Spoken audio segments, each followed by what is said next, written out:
Yeah, yeah.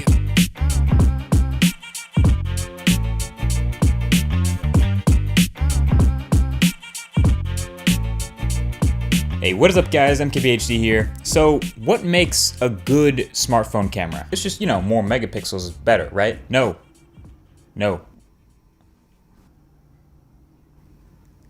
Alright, so the sensor. The sensor is the most important piece of hardware when it comes to image quality. There are good sensors, there are bad sensors, there are different types of sensors, and there are large sensors, there are small sensors, and everything in between. It's hard to tell a lot about an image sensor just by the name or the numbers, but there's one thing that pretty much always rings true, which is that when all other things are held constant, a larger sensor can outperform a smaller one. Now, the camera sensors in smartphones are pretty much always tiny. Not tiny enough to get rid of the camera bump that we still have in like 99% of smartphones these days, but obviously a lot smaller than your normal point and shoot. So your smartphone cameras have to rely on their own tricks to make great pictures. You might remember HTC's attempt at an ultra pixel camera back in 2013, a 4 megapixel camera that claimed to be much better at a lot of things, including low light.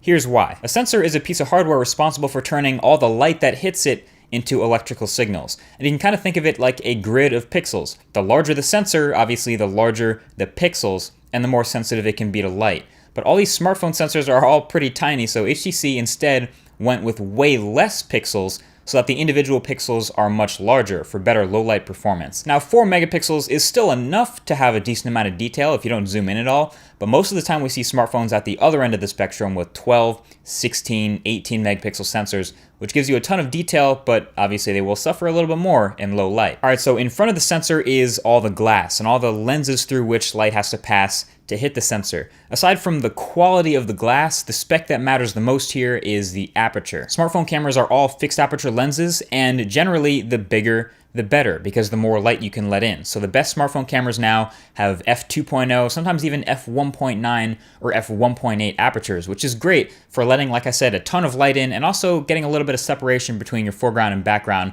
with a shallow depth of field. One thing that is hit or miss is stabilization. So software stabilization, or EIS, is decent for correcting a little bit of minor handshake. If you get a little bit of blur, it's good at removing that and not having that in images, but in video it can tend to have a little bit of a jello effect. But hardware stabilization, or OIS, is awesome pretty much all the time. It's much better for having longer exposures, and while having shaky hands can still produce very sharp images, it's better for low light, and it can produce much, much smoother video. Not every smartphone uses OIS, and not every sensor is even compatible with it, but when it is possible, it's preferred. Now, aside from that, you don't really need to pay too much attention to like the number of lens elements. That number has been boasted about before, but doesn't really tell you too much about the quality of the camera. And the flash design, I wouldn't pay too much attention to that either. Sometimes you can get something interesting like a ring flash, or a dual LED flash, or even a xenon flash, but for the most part, I avoid using a flash with smartphone pictures in the first place anyway. And from there, it all comes down to processing. Every smartphone camera processes the images that come from that sensor a little bit differently. Some do a little bit more sharpening, some do less. Some do a little bit more noise reduction, and some do a little bit less. Some shift towards warmer colors, some shift towards cooler colors, some crank up the saturation, others keep it pretty tame. Some favor a bright exposure, some keep it a little bit underexposed. But the one thing about photos is it's all subjective. So you might have a smartphone that takes an objectively more accurate photo,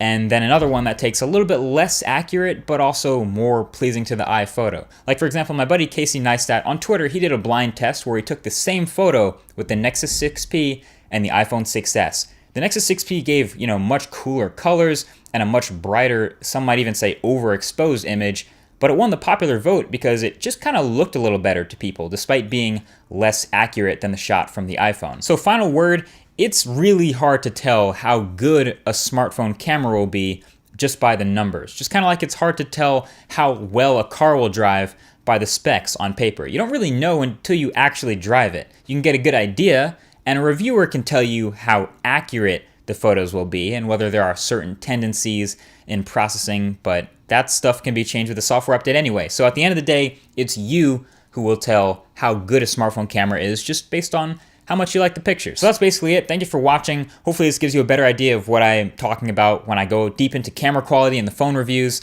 And there are more reviews right around the corner. So thank you for watching this one, and I'll talk to you guys in the next video.